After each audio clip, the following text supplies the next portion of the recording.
Les Troyens sont habitués par la présence de cette péniche sur le bassin de la préfecture. Mais dimanche, ils ont été surpris par la présence d'une vingtaine de voiliers, hydroglisseurs ou encore de bateaux de pêche. En fait, des miniatures radiocommandées. Le but de la journée, c'est une démonstration de modélisme naval, donc sur le canal de la préfecture, de façon à promouvoir notre discipline.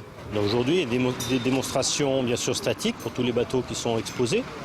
Donc les gens peuvent venir les voir sur les stands et il y aura également de la navigation quand le temps nous le permettra.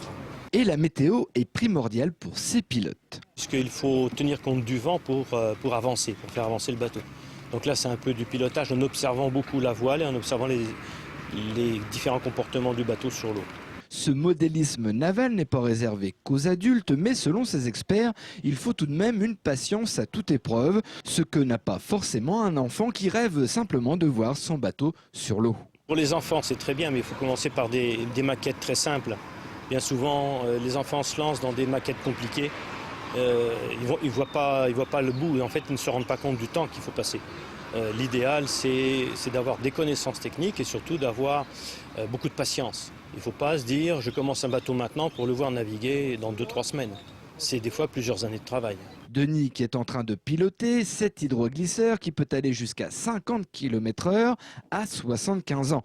Il est encore comme un enfant, ses yeux pétillent devant une maquette. Passionné de modélisme naval, passionné de modélisme tout court.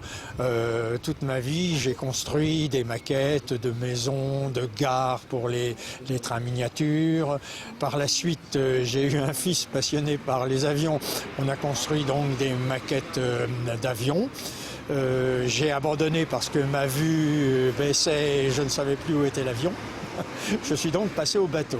Ces petits bateaux ont tout de même un coût. Pour un voilier, il faut compter 300 à 400 € et un bateau électrique peut aller jusqu'à plusieurs milliers d'euros.